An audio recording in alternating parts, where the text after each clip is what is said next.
Good afternoon. I would like to call to order the May 19th, 2015 meeting of the Glendale City Council and the Glendale Housing Authority in a joint session. May we have your roll call, please? Council members Devine? Here. Friedman? Here. Garpetian? Here. Sinanian? Mayor Najarian. Here. Maybe have a roll call for Glendale Housing Authority? Authority members Devine? Here. Friedman? Here. Mincy? Here. Karazian? Here. Sinanian? Najarian? Here. Chair Garpetian. Here. May we have your report, please? The agenda for the May 19, 2015 joint public meeting of the City Council and Housing Authority was posted on Friday, May 15, 2015 on the bulletin board outside City Hall. Thank you. Before the joint bodies is the Director of Community Development regarding development of a 6-unit affordable housing home 6-unit affordable home ownership project located at 634 and 700 East Lomita Avenue, utilizing Housing Authority home funds. 1A is an authority resolution approving a purchase and sale agreement with Mary Dadris Living Trust for the acquisition of 634 East and 700 East Lomita Avenue. B is authority resolution authorizing to enter into a disposition and development agreement with San Gabriel Valley Habitat for Humanity. C is authority motion approving the amendment to the fiscal year 2010-15 HUD Consolidated Plan, the 2014-15 Action Plan, and Draft 2015-16 Annual Action Plan. D is a council motion approving the amendment to the fiscal year 2010-15 HUD Consolidated Plan, the 2014-15 Action Plan, and Draft 2015-16 Annual Action Plan. And E is authority resolution appropriating $1,405,000. Okay. Is your mic on? My mic is on. Okay. Thank you. Mr. Ochoa? Yes, sir. Good news, bad news. Good news is that we have funds annually to invest in affordable housing developments. Bad news is that these home funds are dwindling over the years. However, we seek to maximize the utility of these funds both in the construction of new and rehab of existing affordable housing. And so we have a very unique and hopeful housing start for you to consider this afternoon as the Joint Housing Authority and City Council in partnership with our good friends at the Habitat for Humanity. So with that, I'm going to bring up Mike Fortney, our Senior Housing Project developer. He knows it inside out like a developer, but the Senior Housing Project Manager, and Mike will give you the overview of this opportunity on Lomita. Thank you. And can we put up the PowerPoint?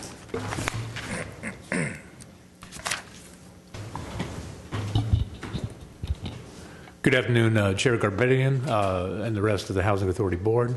I'm Mike Fortney, Senior Housing Project Manager. Put together just a brief slideshow on this project. Thank you. So just to run through the requested actions today, we're asking that the City Council approve amendments to the HUD Consolidated Plan as well as the HUD Action Plans. Then we're asking the Housing Authority to approve the land acquisition, 634 and 700 East Lomita. We're also asking the Housing Authority to approve a resolution of appropriation in the amount of $1,405,000. And then we're also asking the Housing Authority to approve a disposition development agreement with Habitat San Gabriel Valley. Talk a little bit about the site. The site is 634 and 700 East Lomita Avenue. Despite those numbers, they are adjacent. They're adjoining properties. Both parcels are 7,000 square feet, 50 by 140, so roughly 14,000 square feet total. They're both zoned R2250. In that zone, if you have more than 90 feet of frontage, it's effectively R1800, so you can get 1 unit per 1,800 feet. That translates to about 7.8. Planning would say 7 even, so you could get 7 units there. And also it's a 3-story maximum on that. The two properties are owned by one owner, the Mary Dadris Living Trust. The acquisition price, $980,000, translates to $70 a square foot. The staff report said it, but I'd like to say it aloud. This was the asking price, and this property was listed prior to the Housing Authority making their offer. Condemnation never entered the picture on this.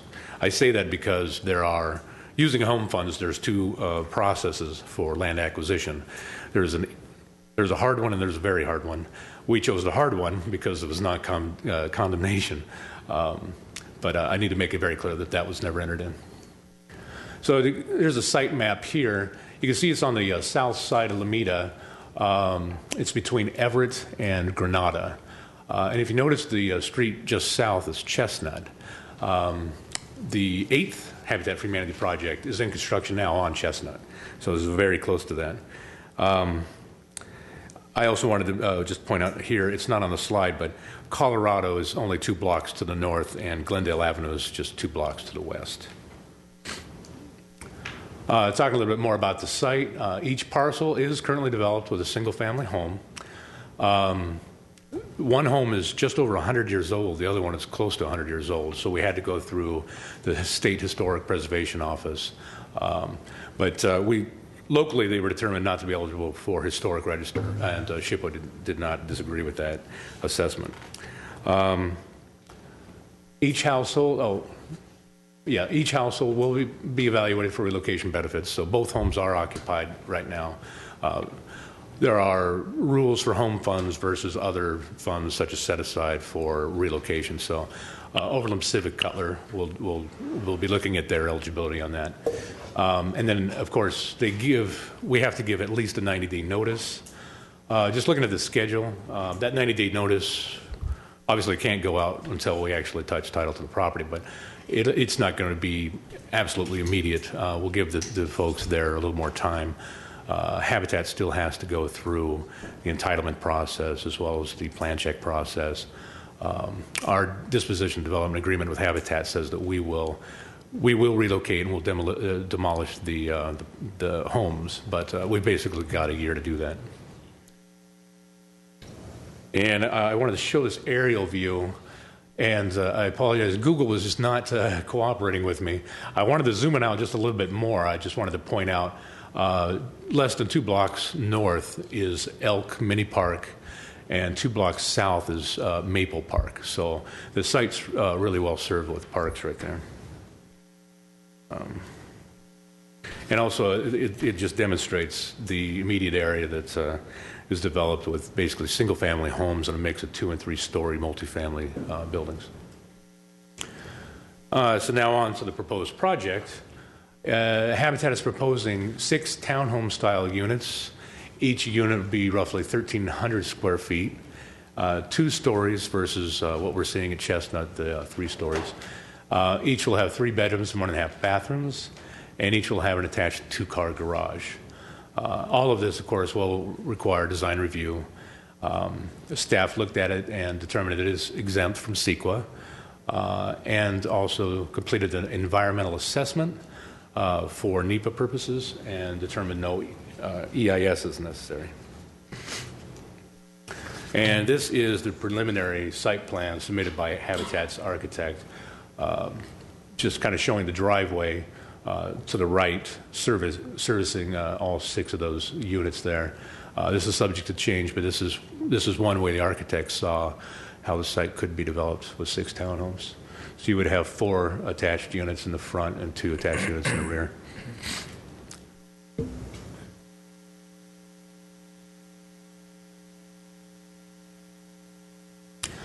Just talk about the project economics a little bit. Estimated total development costs, and I have to say the caveat, this is minus land, is just under $2 million, or roughly $325,000 a unit. The Habitat board last Monday committed $1,514,240. In addition, the Housing Authority is being requested to fund $240,000, and the balance represents basically a Habitat subsidy of almost $200,000 to make that 1.9. And then I put up an extra slide to talk a little bit more. Oh, I'm happy to go back. Big question. That 1.5, where is that money coming from? Is this bonds or is it these are? No, and Sonia Yates is the executive director of Habitat for Humanity. I'd rather she answered that question if you would. Thank you. Sonia, would you? Sure.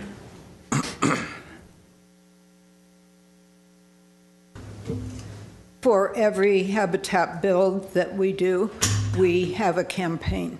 And the one for this one is in the amount of $720,000 that we will raise through donations. They come from individuals, foundations, corporations, and so on. In addition, we seek donations of gifts in kind and pro bono services.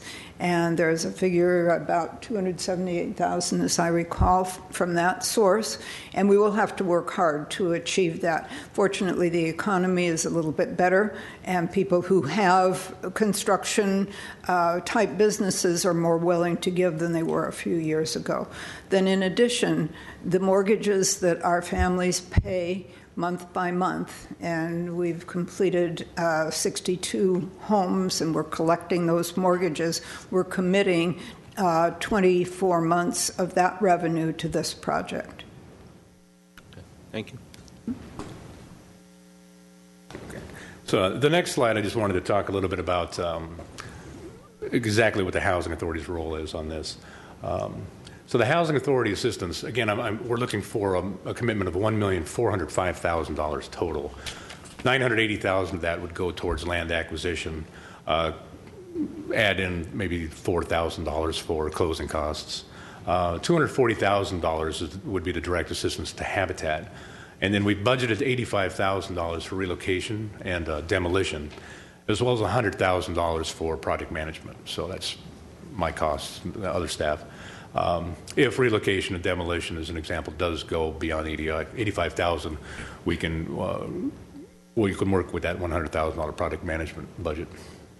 So, and then I wanted to just remind everyone, this would be, if it's approved, the 9th Habitat for Humanity project in the city of Glendale, and there's a list of the previous projects.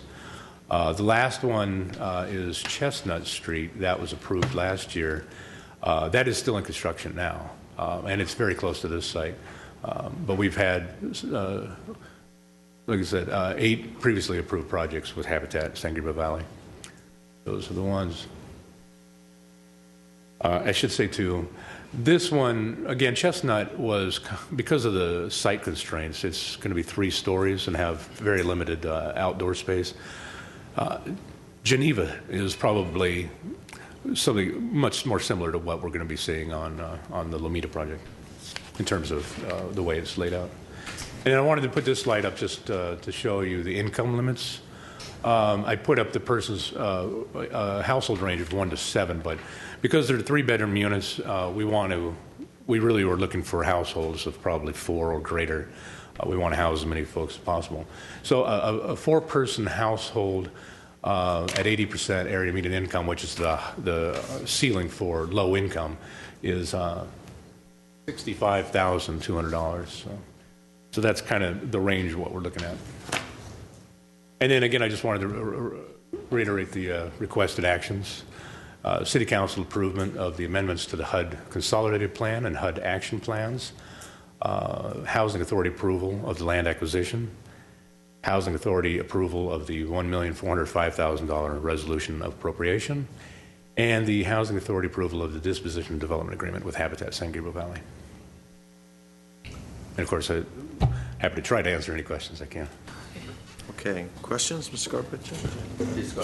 No, I'm okay right now. Would the small lot subdivision proposal that we've been studying for, it seems like a very long time, have helped the design of this at all? Not that I'm saying there's anything wrong with the design, but I'm just wondering if we had that ordinance in place, would that have helped them? On this particular site, I don't think so, based on the relatively conservative application that we were looking at. Probably not so much on this. Maybe another unit, maybe. So it wouldn't have made a huge difference in terms of design or anything else, because this is ownership. This is ownership. So they do a condo map, or how does that work without the small lot subdivision? Or is it just zoned for that, given where it is? You can do the zoning on this site it's 6 units, but as a townhouse-style project, would you do the condo map over it? Right, now? we did the track map. So you would. So the only difference then would have been they wouldn't have had to have a condo map, maybe? Well, at least not so much the condo map, but actually doing a larger number of units. That's really what it's going to be. It's a relaxation of the current density and zoning that would allow for something greater than what would be allowed today. Okay, thank you. Well, if I may add, the small lot subdivision, there are no attached walls. There are smaller lots. Right. And maximum or minimum, they have to have at least 2,500 or 3,000 square feet. And on this lot, it's very difficult to. But one suggestion I have on the plans, it says 1.5 bath with 3 bedrooms, make it a 2 bath. I don't think the cost is going to be that much more, but with today's lifestyle, you need two bathrooms if you have a family of 4. Believe me, I speak from experience. Mr.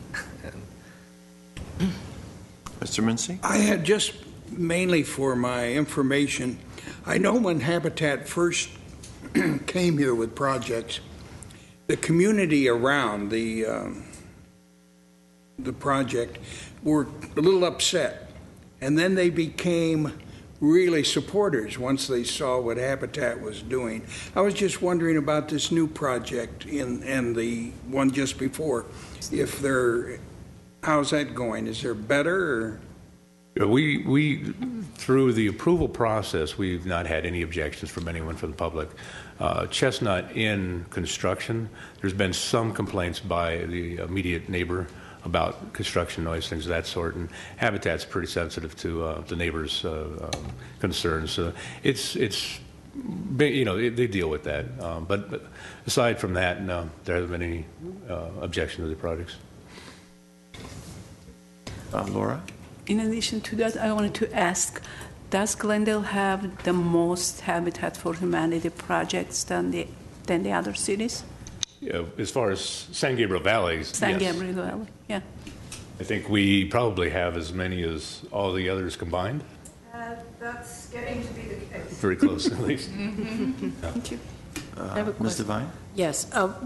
The city is appropriating $200,000 for pre-work. Is it pre-approved work? Is that an amount that Habitat is going to pay back? Is that the subsidy that they're? That's a very good answer. The $240,000, and I just need to clarify, it's the housing authority versus the city. The $240,000 would go towards pre-development costs, and it can go through to construction costs as well. The $240,000, as well as a portion of the amount of money we're putting in towards the land acquisition, that will all be a silent second. So we will have a total of $840,000 roughly as a silent second. That's what the project budget showed, which was an attachment to the DDA. Those numbers will change. It won't, this project won't be built for some time. The limits, HUD limits, all those things change a little bit. The income limits change, so it's subject to some change. But that $240,000, in addition to $600,000 of the $980 that we're putting towards land, that will be the silent second on the mortgages. Okay, that's not something that Habitat would give us back or raise funds for? No. Okay. No, that's in addition to what Habitat's putting in. Okay. Okay, I have a question. I'm happy that we're teaming with Habitat on this project to bring in new low-income housing. It is the number one problem that I hear of today from the constituents, and a lot of their stories are just heartbreaking. They have a limited income and a family to raise, and they're just not able to make ends meet. However, let's talk about the actual site itself. If I'm not mistaken, that's a very heavily impacted neighborhood with parking.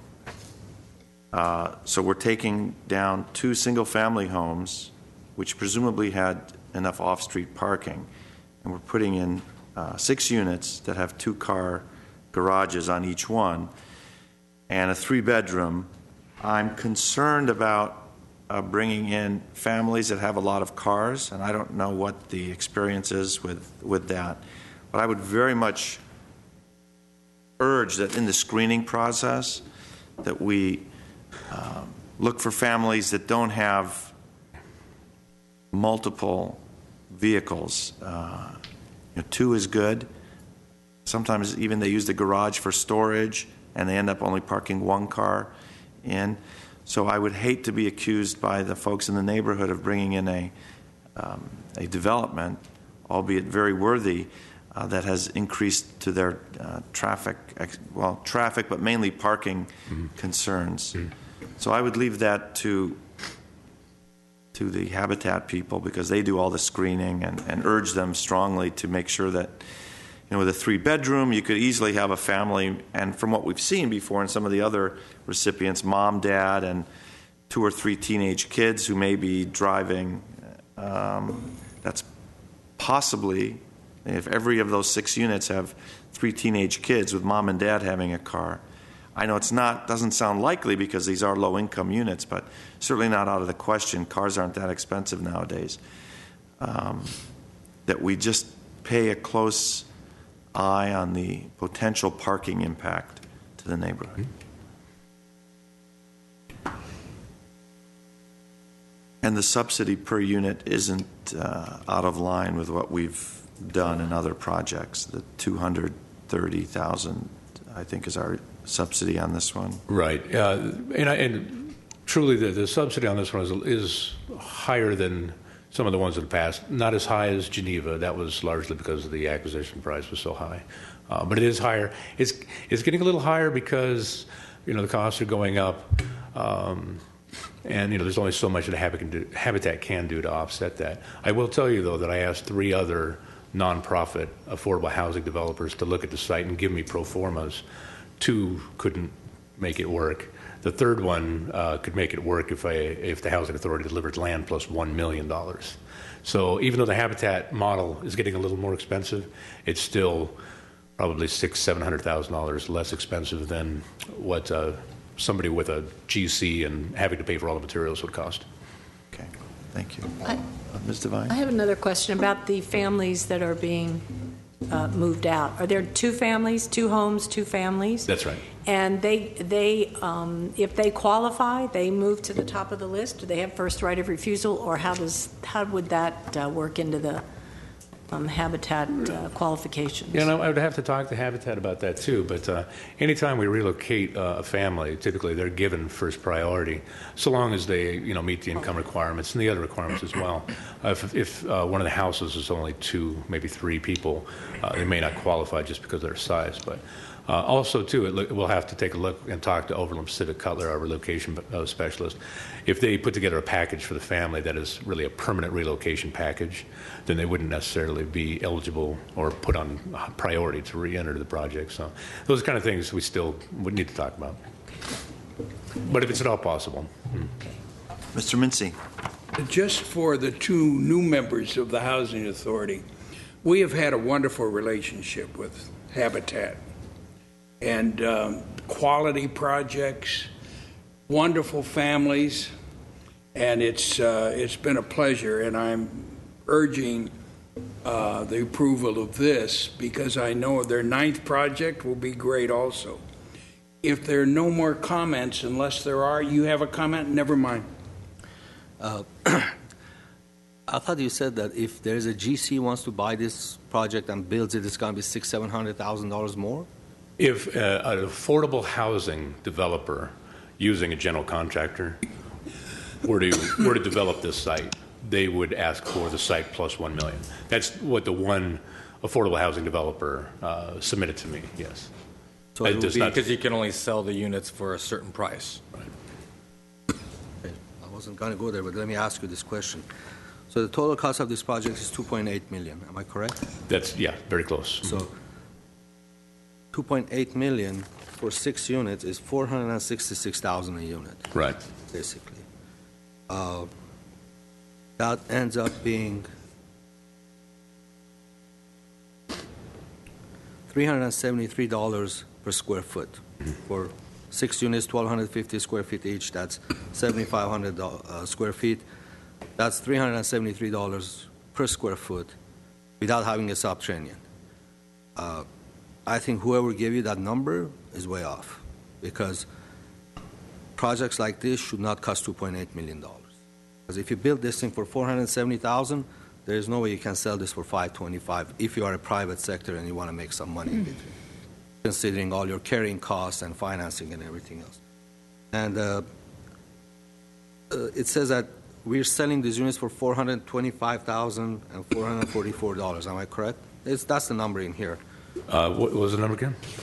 425, 444 is the selling price. So if it's costing Habitat 466, where does that difference come from? Because there's a 6 times 4 is $250,000 difference. I apologize. Could you repeat the very last part? Okay. it's the cost to whoever the developer is, us and Habitat together, is $466,000 per unit, and we're selling it for $425,000. The difference is about $40,000 a unit. I see what you're Where saying. is yes. that? Yes. 6 times 40 is $240,000. How are we filling up that gap? Right. And without saying exact numbers, the gap is basically what the housing authority will not be placing on the second mortgage. So the amount we're actually investing is not the amount that we're going to put on the second mortgage. So we're writing down the second mortgage to a total of $840,000. So that gap, that's the difference. We may be able to recapture some of that. Again, when the units actually sell, the HUD numbers may be different. The cap, the $426,000 HUD cap, that may go up. If it does, we can recapture more.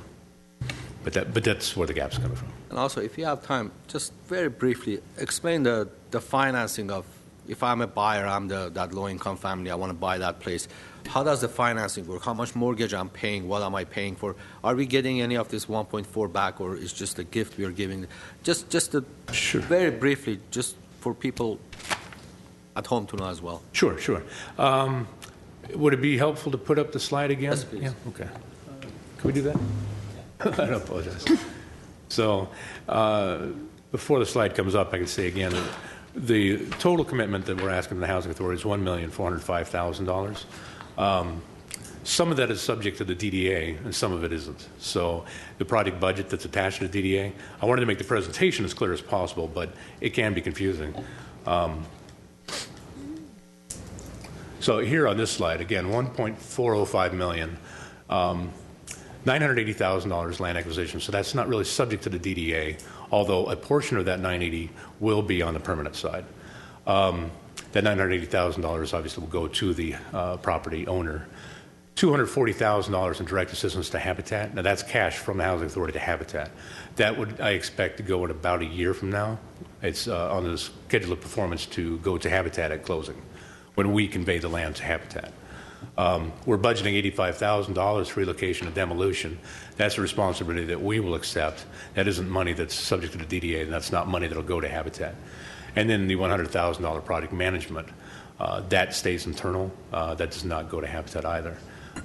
So that's kind of where our funds go. And then with respect to the question that you had posed as far as the home buyer is concerned, the home buyer is looking at an aggregate of $425,000 for the unit. But they're looking at a series of mortgages, first, second, third, fourth, and even a fifth. The first mortgage is the only mortgage they're actually going to be paying on.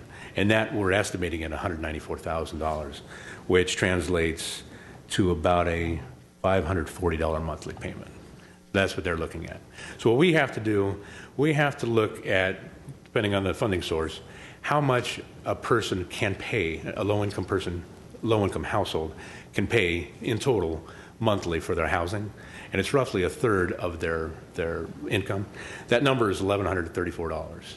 So from that, we estimate how much they're going to pay in HOA fees, how much they're going to pay in utilities, and how much they're going to pay in their principal.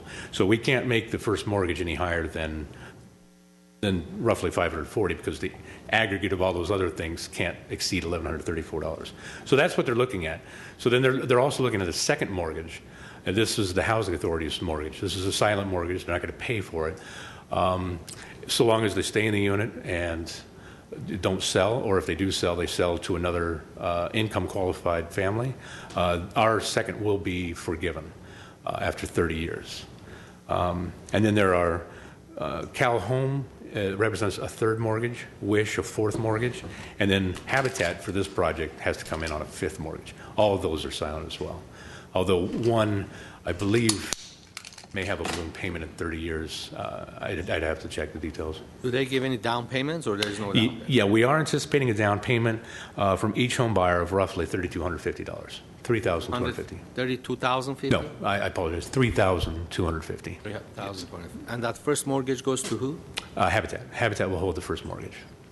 And it's a zero interest loan, Habitat's first mortgage. Great deal. Yeah. Not for Habitat. No, awesome deal. Okay.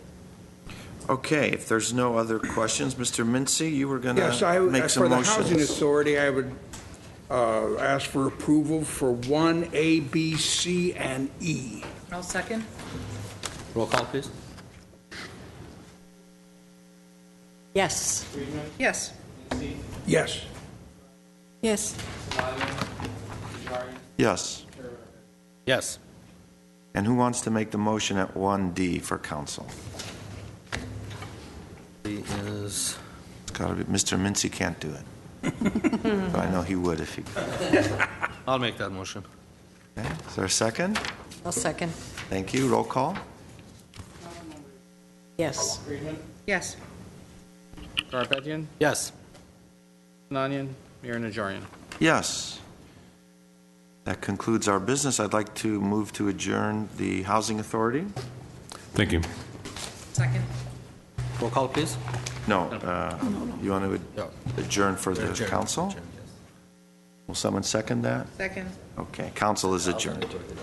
I was, okay.